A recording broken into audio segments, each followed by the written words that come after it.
దినకరా శుభకరా దేవా దీనాహార తిమిర సంహార దినకరా శుభకరా.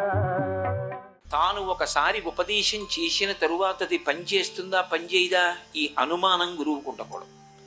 త్రికరణ శుద్ధిగా ముందు దాని మీద విశ్వాసం గురువుకు ఉండాలి. అందుకే రామ రామ ఆ పిలవడంలో 2 మాటలు పిలిచాడు. రామ రామ అంటే ఆయన సంతోషం.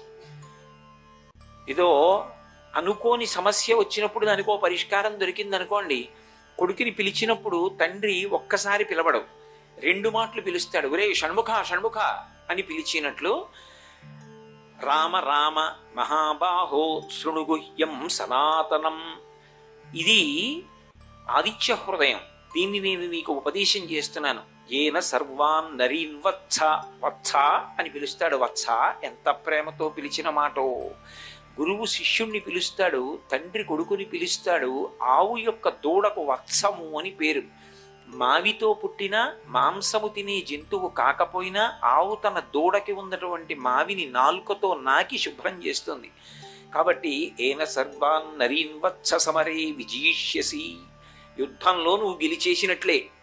అంటే అసలు ఉపదేశం చేస్తున్నటువంటి అగస్త్యుడికి ఆ స్తోత్రం మీద ఉన్నటువంటి నమ్మకం అటువంటిది. ఏన సర్వాన్ వత్స సమరే విజయిష్యసి ఆదిత్య హృదయం పుణ్యం. ఇది ఆదిత్య హృదయము అనబడేటటువంటి మంత్రరాజము, శ్లోకముల యొక్క సమాహారం.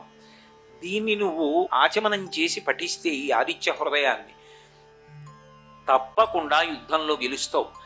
దీని వలన సాధించలేనిది అన్నది లేదు లోకంలో. దేన్నైనా సాధించవచ్చు. అన్నిటినీ కూడా సమకూర్చి పెట్టగలదు.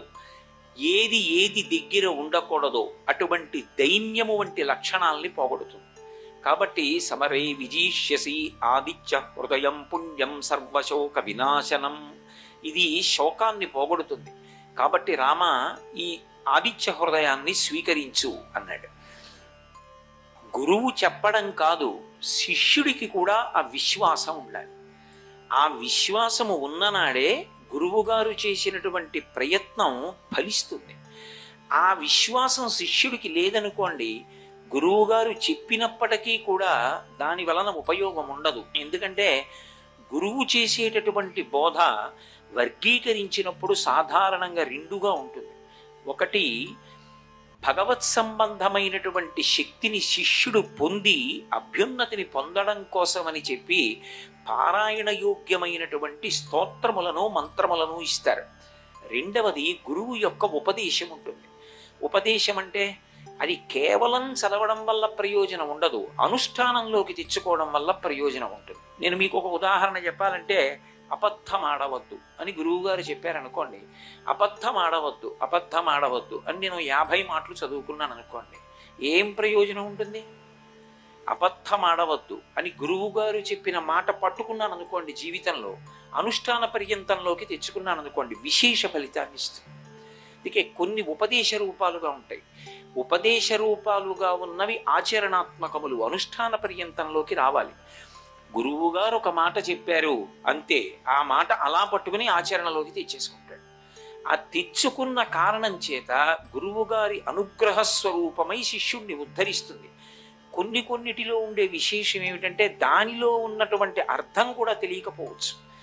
తెలియకపోయినా కూడా దాన్ని చదివినప్పుడు అసలు ఎట్టి పరిస్థితులలోనూ కూడా ఉచ్చారణ యందు దోషం రాకుండా జాగ్రత్త పడి దాన్ని చదివినంత మాత్రం చేత అది శక్తిని ఇచ్చేస్తుంది అంతే. అగ్నిహోత్రం ఉందనుకోండి, అగ్నిహోత్రాన్ని నేను తెలియక ముట్టుకున్నానండి అని ముట్టుకున్నాను అనుకోండి, అది కాల్చడం మానేస్తుందా? మానదు, కాల్స్తుంది.